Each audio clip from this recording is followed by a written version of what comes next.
Halo sahabat-sahabat goib, sahabat-sahabat mistis dimanapun kalian berada. Jumpa lagi di channel saya, yaitu Dian Mistis Channel. Di channel ini kalian akan mendengarkan cerita-cerita mistis yang nyata. Ambil hikmahnya dan buang buruknya. Sebelum cerita dimulai, jangan lupa subscribe, share, like channel ini agar semakin memberi hiburan dan manfaat. Baiklah sahabat, agar tidak lama-lama, mari kita mulai cerita ini.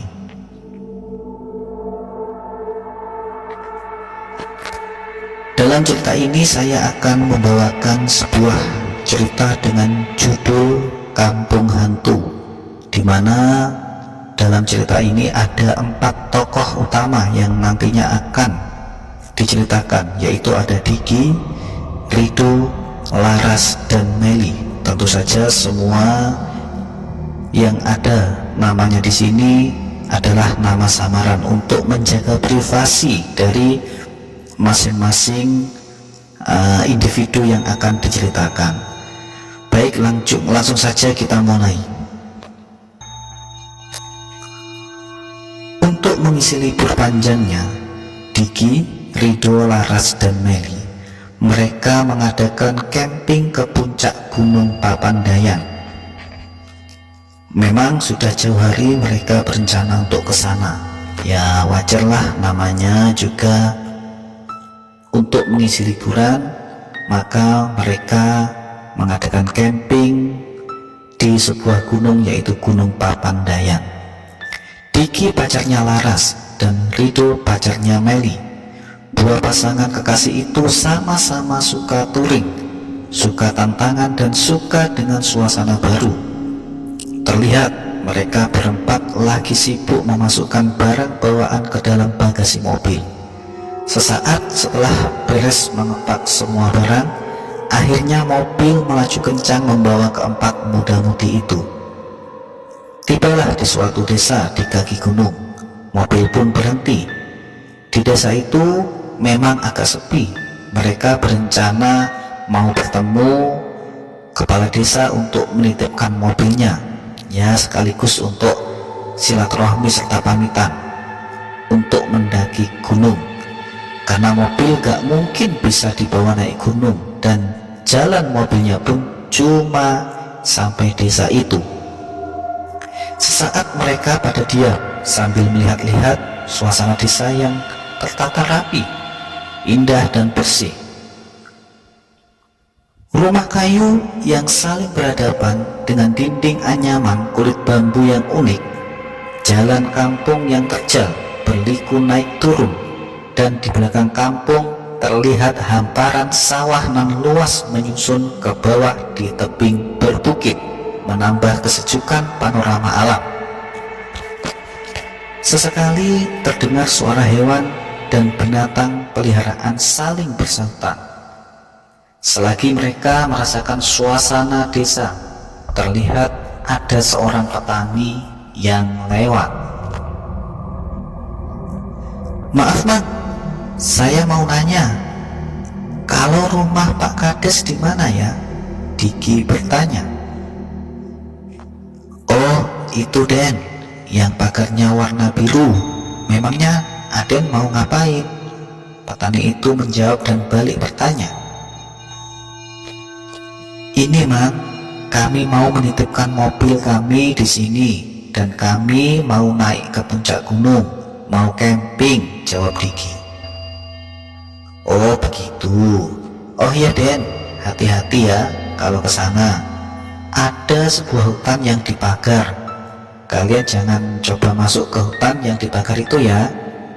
Kalau mau camping mah di luar pagar saja Den. Kalau bisa agak jauh dari hutan itu, kan masih banyak tempat yang lain yang bagus," kata petani itu.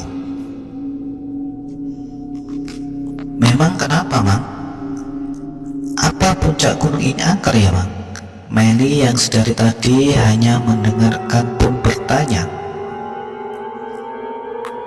"Enggak juga Neng, Ya hanya hutan itu aja Neng, hutannya nggak luas, cuman sengaja dipagar sama Bapak Kuncen Gunung Papandayan, dan ada larangan masuk ke situ. Mamang juga nggak tahu jelas apa sebabnya Neng, tapi yang pasti semua warga di sini harus bilang ke setiap orang asing yang mendaki atau bercamping supaya mematuhi larangannya, tutur petani itu. Oh gitu ya Mang, kata Meli. Iya Neng, kalau gitu Mamang permisi dulu ya, kata petani itu. Iya Mang, terima kasih ya sudah mengingatkan. Diki menganggukkan kepala sambil mengerutkan alisnya. Mereka berempat saling bertatapan. Gimana nih Dik, apa kita naik aja atau pulang lagi ke Jakarta? Masa iya kita pulang lagi? Lagian tuh si Mamang nakut-nakutin kita aja. Ridho menggerutu heran. Ya kita jadi camping di sana dong. Nggak ada salahnya kita nurutin apa kata si Mamang tadi. Kan si Mamang juga nggak melarang camping di sana.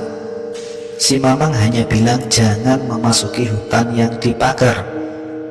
Sudahlah, jangan pada parno kalian. Mending sekarang kita temui dulu Pak Kades. Kita nitipin mobil sambil kita bahas kata si Mamang tadi, kata Diki. Ya sudah kalau begitu. Gimana baiknya aja? Ridho, Meli dan Laras pun pada menganggukkan kepala, yang artinya tanda setuju. Setelah sampai di rumah Pak Kades, mereka pun mencoba mengetuk pintu. Ternyata Pak Kades sendiri yang buka pintunya. Maaf, apa benar ini rumah Pak Kades? Dengan nada sopan Diki bertanya. Ya betul, saya sendiri.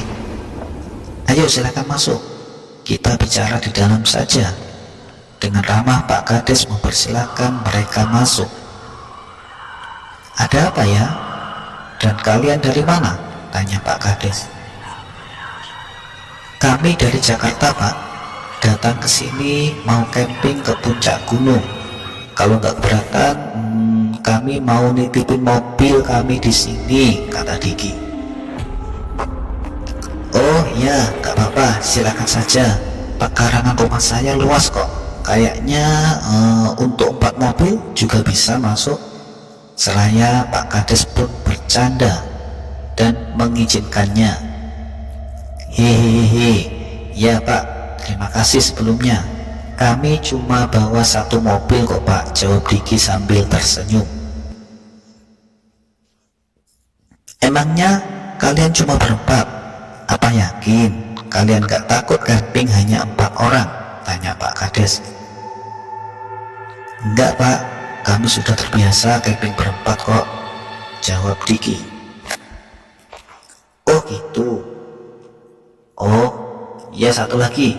Di sana kalian jangan mencoba masuk hutan yang sudah dipagar. Entah apa alasannya, yang pasti itu demi keselamatan kalian. Kalau mau camping lebih baik agak jauh dari hutan itu, tutur Pak Kades. Iya Pak, kami sudah tahu dari Bapak Tani yang lewat tadi, jawab Diki. Oh gitu.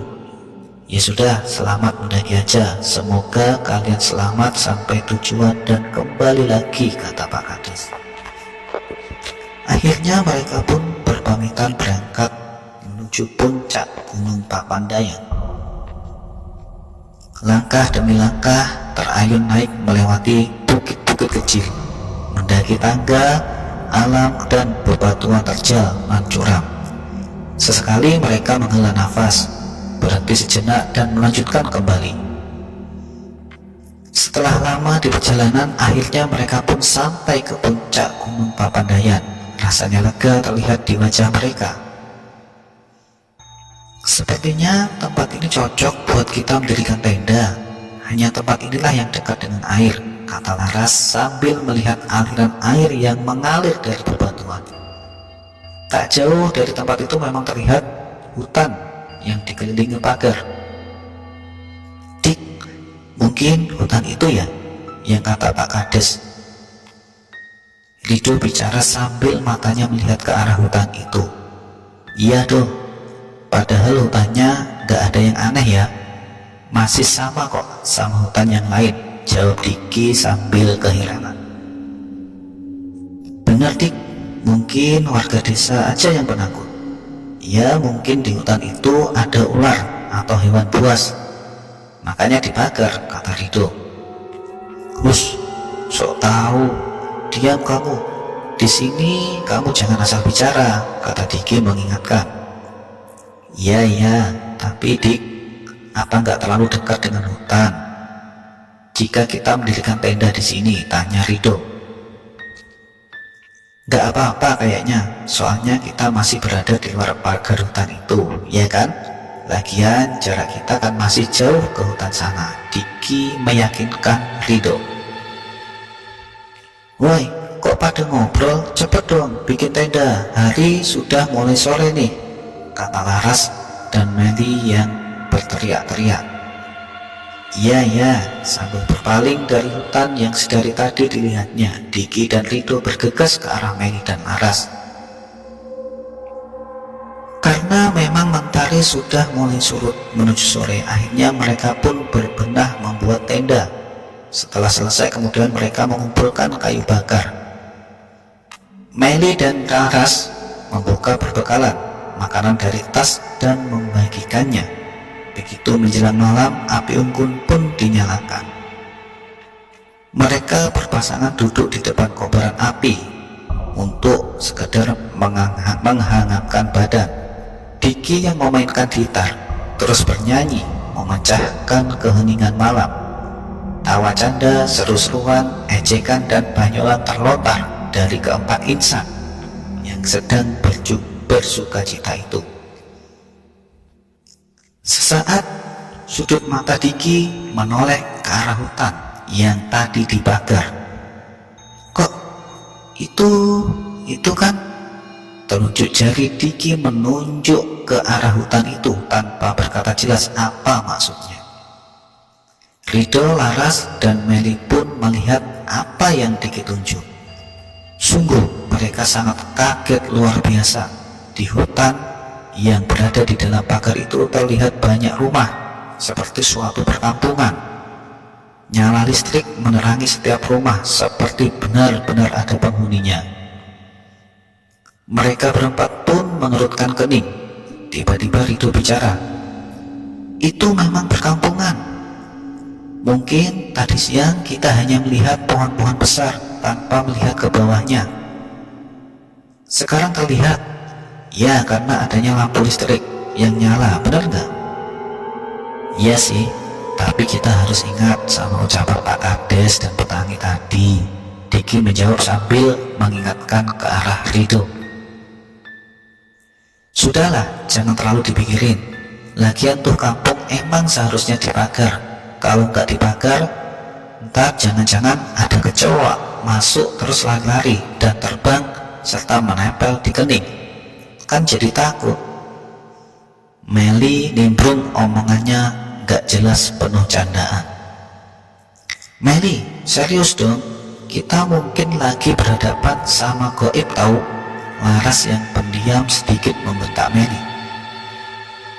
Lagian kalian yang dibahas itu selalu. Kita kesini kan mau senang-senang, bukan mau untuk uji nyali. Meli cemberut manja. Oh ya Mel, antar aku yuk. Aku gerah nih, pengen mandi. Aku nggak bakalan bisa tidur kalau belum mandi. Laras mengalihkan pembicaraan. Ya udah yuk, aku juga mau mandi ya. Meli dan Laras pun beranjak menuju aliran air yang lumayan deras. Kemudian mereka mandi. Diki dan Rido masih tertegun. Sesekali mata mereka melihat ke arah kampung itu. Dik, lu berani nggak mendekati kampung itu? Kita lihat di balik pagar aja untuk cari tahu. Tuh kampung beneran atau hanya hutan, kata Rido. Saraf lu? Enggak ah. Diki memalingkan wajahnya. Kenapa? Lu takut? Lagian kita kan gak masuk pagar. Kita kesini kan mau mencari hal yang baru. Jarang-jarang loh ada kesempatan buat kita untuk tahu kenapa dilarang keras masuk ke situ. Bujuk Rido semangat. Enggak ah, lagian lo jangan main-main dengan hal yang kayak gini Do, kata Diki. Bukannya gue takut, tapi gue hanya ingin mematuhi peraturan yang berlaku, sambungnya. Alah, bilang aja lu takut. Gue penasaran Dik. Kalau lu takut, biar gue pergi sendiri aja ah. Gue yakin bahwa tuh memang benar rumah penduduk di sini. Nggak ada angker-angkernya tau. Lu nya aja yang terlalu mendramatisir keadaan, kata Rido semakin bersemangat. Lu jangan terlalu kepo Do. Nih bukan Jakarta tau. Ini hutan. Ingat lo, jauh dari kota, kata Diki. Justru di Jakarta nggak ada yang kayak gini Dik, makanya gue pengen cari tahu, sahut Rido. Capek ya ngomong sama lu, nggak ada habisnya, terserah lu ah, mau gimana juga. Diki jadi merasa kesal dengan Rido yang terus bersikeras ingin melihat ke perkampungan itu. Widih, malah naik darah, emosi nih orang. Biasa aja dong, lagian gue cuma bercanda. Gue juga sama, takut, kata Rido. Terserah lu ah, yaudah, gue mau mandi dulu, nyusul cewek gue. Diki pun beranjak pergi menuju ke air yang tadi dibuat mandi Laras dan temennya. Tunggu, gue ikut. Rido pun ikut berdiri dan lari mengejar Diki yang menghiraukannya. Setelah mereka semua pada mandi, kemudian mereka kembali berkumpul di hadapan api unggun yang masih menyala. Kita masak dulu yuk, nyiapin makan malam, kata Meli sambil melihat Laras. Ayo, Laras pun menganggukkan kepala. Akhirnya mereka pun masak makanan yang mereka bawa, membakar ayam kampung, ikan bakar, sambal saus pedas, serta makanan lainnya yang mereka bawa.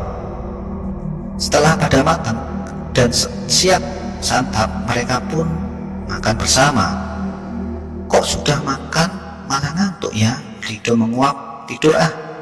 Rido beranjak menuju tenda meninggalkan ketiga temannya. Dasar SMK lu. Sudah makan kabur. Diki menggerutu sambil matanya melihat Rido yang berjalan tanpa komentar. Ya udah Mel, kalau lu ngantuk tidur aja sama Laras. Kalau ada apa-apa teriak aja ya.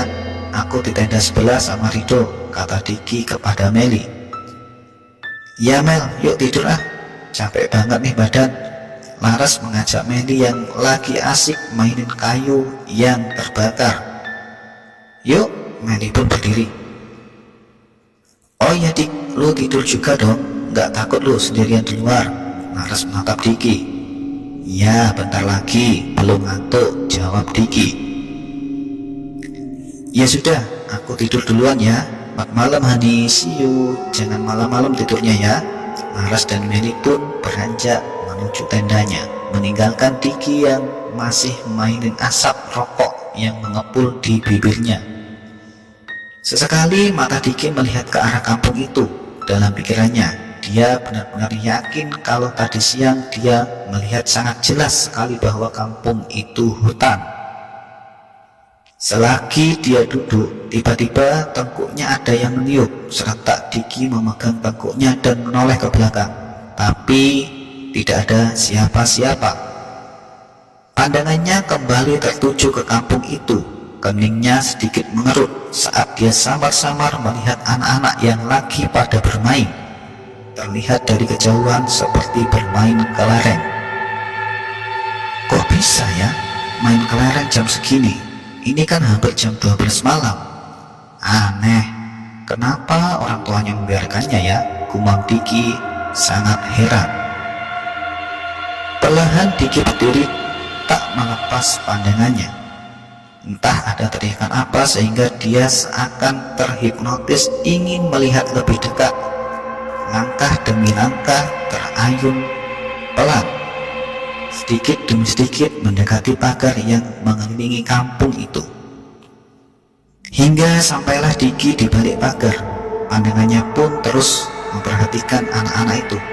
Tiba-tiba terlihat di salah satu rumah seorang wanita lagi asik menyisik kutu di kepala teman wanita yang satunya lagi. Layaknya ibu-ibu kampung yang lagi ngerumpi di siang hari sambil duduk di depan rumah. Astaga, kok bisa ya? Diki merasa heran. Kenapa tengah malam di kampung ini kayak waktu di siang hari? Diki tambah heran. Kemudian dia dikagetkan dengan penglihatannya lagi. Dia melihat seorang kakek tua sedang mengeluarkan kambing dari kandang dan menggiringnya seakan mau pergi mengembala. Dan tepat di hadapannya juga terlihat seorang ibu-ibu sedang menyapu di halaman rumahnya dengan sapu lidi. Sesaat ibu itu berhenti menyapu, dia terdiam. Rupanya si ibu itu merasakan kehadiran seseorang yang memperhatikannya dari tadi. Serentak, ibu-ibu itu menoleh ke arah Diki. Diki merasa kaget luar biasa. Muka ibu itu pucat, pasi, matanya melotot tajam. Diki pun mundur perlahan-lahan beberapa langkah menjauhi pagar. Kemudian membalikkan badan dan lari ke arah tenda. Begitu masuk ke dalam tenda, dia tak melihat Rido. Nafasnya masih terengah naik turun. Loh, kok Rido kemana? Gumam Diki. Kemudian dia keluar dan masuk ke tenda Laras dan Meli. Mel, Ras, Rido nggak ada. Kemana ya? Tanya Diki. Aku ngantuk jawab Meli sambil matanya tetap terpejam. Mel, serius, Rido nggak ada. Ras, bangun sayang. Ada yang nggak beres ini, kata Diki menegaskan. Emangnya Rido kemana? Meli dan Laras pun terbangun. Mereka bertiga pun keluar untuk mencari Rido. Mereka lalu berteriak-teriak memanggil nama Rido. Sayang, kamu kemana sih? Kok nggak bilang-bilang? Meli pun nangis-nangis sambil teriak. Aku curiga Rido pergi ke kampung itu. Sambil melihat Meli dan Laras, Diki berbicara. Kenapa? Kamu yakin? Meli bertanya. Nggak begitu yakin juga sih. Aku cuman curiga saja. Masalahnya aku juga yang tak ingin tahu, seakan ada yang hipnotis dan menarikku untuk menuju ke sana. Apalagi Rido. Sebenarnya saat tadi kalian mandi, dia mengajakku melihat ke balik pagar kampung itu. Dia ingin tahu keadaan kampung itu, tapi aku menolaknya, kata Diki. Kok dia nekat sih, Dik? Kan sudah tahu ada larangan masuk ke sana, masih aja. Kepo amat sih. Meli nangis lagi. Ya sudah, yuk kita lihat ke sana saja, mumpung belum lama. Kita jangan membuang waktu, ajak Diki. Akhirnya mereka bertiga berjalan setengah lari ke arah pagar kampung itu. Sesampainya di sana, mata Meli, Laras dan Diki terbelalak. Memang benar Rido lagi berjalan menuju pintu pagar itu. Namun anehnya mata Rido terpejam dan kepalanya sedikit miring, seakan masih tertidur lelap. Rido, berhenti, jangan masuk. Lu sadar do, teriak Diki. Namun sayang sekali Diki tak mampu menahan Rido yang membuka pagar itu dan masuk. Beb, jangan, berbahaya tahu. Meli teriak, nafasnya terengah kecapean karena lari mengejar sang kekasih. Namun mereka bertiga terhenti di depan pintu pagar karena Rido terlanjur masuk. Dik, gimana nih? Aku nggak mau terjadi apa-apa sama Rido, Meli bertanya cemas. Tenang Mel, siapa tahu Rido keluar lagi. Kita tunggu di sini saja, jawab Diki menenangkan. Mereka bertiga pun duduk di depan pintu pagar sudah 1 jam berlalu, namun Rido tak kunjung keluar. Meli berdiri dan berjalan mondar-mandir sambil menggerutu cemas. Aku nggak mungkin diam kayak gini, Dik. Aku nggak bisa terima jika terjadi apa-apa sama Rido. Aku akan melakukan apapun buat dia. Sudah 1 jam loh ini, dia nggak balik. Kalau begini, mau nggak mau aku harus masuk menyusulnya. Mel, lo harus tenang dong. Diki berdiri dan menghalangi Meli yang hampir saja lari masuk pintu pagar. Lo cemas? Sama, kita juga cemas. Walau bagaimanapun, Rido teman baikku juga. Kamu harus tenang, kita akan cari pertolongan ke warga desa. Kapan, Dik? Lama tahu? Dari sini ke desa kan jauh, tanya Meli.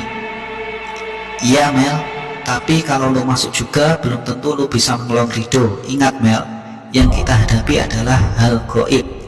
Hanya orang yang bikin pagar ini yang tahu harus bagaimana solusinya. Percayalah sama aku, Diki menegaskan. Serentak, Meli mendorong Diki hingga Diki terjatuh. Enggak, pokoknya aku harus masuk apapun yang terjadi. Aku gak peduli. Kalau lo mau cari pertolongan, sana pergi saja. Itu juga kalau lo peduli sama aku dan Rido. Meli kemudian lari dan masuk ke pintu pagar yang masih terbuka untuk menyusul Rido. Meli, Laras teriak. Lo jangan nekat, Mel. Laras nangis sambil tangannya membangunkan Diki yang terjatuh. Kenapa jadi kayak gini, Dik? Aku takut mereka kenapa-napa. Laras berkata dengan cemas. Kamu harus tenang, Ras. Sebaiknya kita segera pergi cari pertolongan warga desa. Kita akan temui kuncen yang membuat pagar ini, karena hanya dialah yang bisa membantu kita. Ayo, Ras, kita pergi. Tangan Diki pun memegang erat tangan Laras. Kemudian mereka lari terburu-buru kembali ke tenda untuk membawa lampu senter. Dan mereka pun langsung turun gunung menuju desa untuk mencari pertolongan. Baik, itulah tadi teman-teman cerita di Kampung Hantu bagian 1. Penasaran untuk kelanjutan ceritanya? Nantikan di Kampung Hantu bagian 2. Terus pantau terus video selanjutnya. Jangan lupa subscribe, like, dan share agar kalian tidak ketinggalan cerita-cerita seru lainnya. Sampai di sini dulu perjumpaan kita. Ambil hikmahnya dan buang keburukannya. Jangan lupa selalu dukung cerita-cerita yang telah kami sampaikan. Sampai jumpa dari saya, Dian.